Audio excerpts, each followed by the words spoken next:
You picture it clearly, a glowing sign on the corner, cars pulling in around the clock, and money flowing in while you sleep peacefully. No boss, no office, just pumps humming quietly outside while a cash register rings steadily inside a bright, air-conditioned little store. Sell gas, sell snacks, sell coffee, and watch the profits pile up while everyone else commutes to a job they quietly resent. That is the tidy dream small business forums and roadside daydreams sell you, the gas station, as an easy, steady cash machine. Here is what almost nobody tells you before you sign that lease and become the proud, exhausted owner of a fuel pump. Owning a gas station was never really about selling gasoline to drivers who happened to need fuel on their way somewhere else. It was about surviving on pennies per gallon while a completely different business quietly saved you from actual bankruptcy inside the store. Start with the number that shocks almost every new owner, the true net profit margin on a single gallon of gasoline sold. Industry data shows fuel sales often carry net profit margins below 2%, averaging closer to 1.5% nationally. That translates into a net profit of roughly 3 to 7 cents per gallon after every single expense is finally subtracted out. Sell 4,000 gallons in a single day, and your actual fuel profit might land somewhere between $120 and $280. That is barely enough to cover a single overnight shift, let alone the rent, insurance, and equipment financing waiting behind the counter. Some weeks, a sudden wholesale price spike can erase your entire fuel margin before you even notice the numbers moving against you. The average gross margin on a gallon of fuel sits near 38 cents, but that number shrinks fast once real costs appear. Credit card fees, delivery costs, and labor quietly strip that 38 cents down toward roughly 13 cents in true net margin. Federal gas tax alone adds 18.4 cents per gallon, while state taxes range from 33 cents up to 88 cents. So what is the actual trap hiding underneath the glowing sign? The clean pumps, and the promise of steady, predictable daily traffic. The trap is that gasoline is barely a business at all. It is a low-margin magnet that pulls customers toward the real profit center. That real profit center sits just a few steps away, inside a brightly lit convenience store stocked with snacks, drinks, and coffee. In-store sales often account for only about 30% of total gas station revenue, yet they generate roughly 70% of total profit. Convenience store items can carry gross margins between 30 and 45%, dramatically higher than anything gasoline could ever offer you. A simple soda selling for $1.50 might cost only 50 cents, delivering a margin near 66% per single can.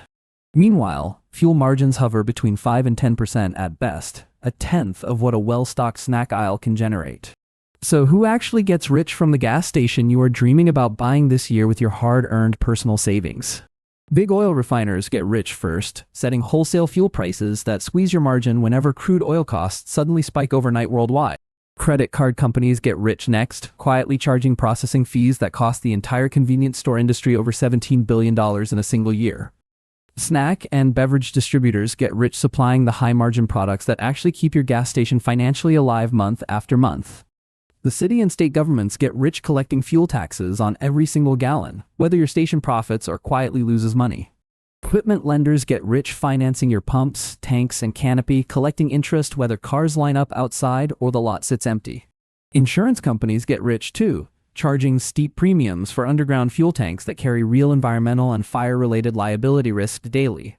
And large regional chains get rich because their massive fuel volume and snack distribution deals crush what any single small owner could negotiate. The small independent station owner, meanwhile, often works long, exhausting shifts just to keep thin margins from disappearing completely some slow months. This is the quiet architecture of gas station wealth, where taxes, fees, and wholesale pricing flow upward before you ever see real profit. The gas station itself was never really about fuel pumped into passing cars, driving somewhere else down the highway that morning early. It was about who controls the snack aisle, the coffee machine, and the impulse purchases that actually keep the lights running nightly.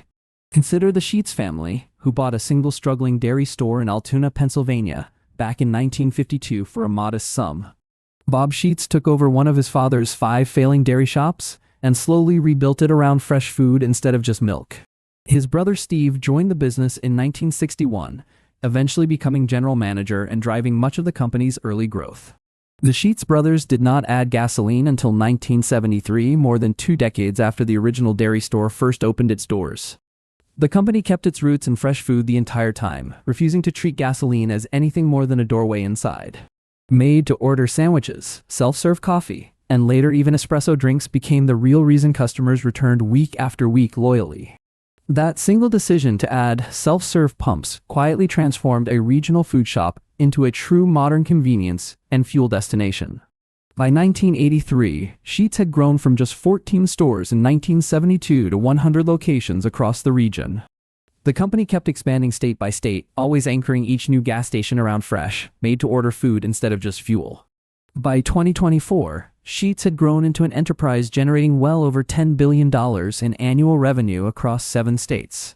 The Sheetz family still owns roughly 90% of the company today, with no public stock listing and no announced plans to sell. Bob Sheetz understood something most new station owners never grasp, that fuel merely draws the car in, food and snacks keep it profitable. So should you actually buy a gas station this year? Or is this simply another romanticized trap dressed up as passive income? The optimist case looks like this: you find a high-traffic corner, build a strong food and snack program, and margins slowly compound. Your in-store sales grow steadily as regular customers start treating your station as a quick stop for coffee, snacks, and lottery tickets. The realist case looks messier. Fuel prices swing wildly, credit card fees eat into thin margins, and competitors undercut your street price constantly. You still profit, but slower than expected, and much of your early capital goes toward permits, insurance, and expensive underground fuel tanks.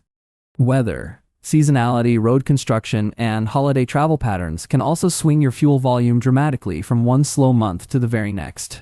The worst case looks like this: a nearby chain station opens with lower prices, and your fuel volume quietly collapses within months. You sell at a steep discount just to escape a lease that no longer matches the traffic the location actually delivers anymore. Direct store operating expenses average roughly $30,000 per month per location, covering labor, utilities, insurance, and basic maintenance costs entirely. Labor costs for convenience retail typically range between 15 and 22% of total revenue, a heavy and constant recurring expense. Fuel theft and drive-offs alone cost the entire industry roughly $100 million every single year across thousands of locations nationwide. Shrinkage from spoilage and theft inside the store can quietly consume another 3 to 5% of total annual earnings each year. This does not mean gas stations are worthless investments. It means they reward food quality and traffic far more than fuel pricing alone. The people who win long-term rarely rely on gasoline margins. They build a genuine food and beverage brand around the pumps instead. Scale changes everything here too, because large chains negotiate lower wholesale fuel costs and better snack distribution deals than any single small owner. One slow month barely dents a large regional chain, while that same slow month can genuinely threaten a single independent station's survival. This is why chains keep expanding while individual owners keep quietly selling out and swearing off gasoline retail entirely afterward for good. The math does not lie. Even when the corner lot looks busy and the pumps seem to be running constantly all day long. If you do decide to buy a station, treat fuel as the doorway, not the destination, because the real profit sits just inside. Study your local fuel volume, your realistic in-store sales potential, and your true operating costs before signing any lease agreement blindly. Talk to current owners in your target area, not just brokers who profit the moment your signature finally lands on the closing paperwork. Underwrite conservatively. Assume thinner fuel margins than advertised, and never assume gasoline alone will bail out a mediocre food and snack program. The gas station was never really about the pump sitting quietly out front under a bright, glowing canopy sign at night alone.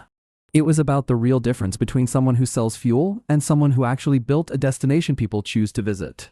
Real wealth in fuel retail rarely looks like the glowing sign. It looks like fresh food programs, loyal regulars, and patient reinvestment.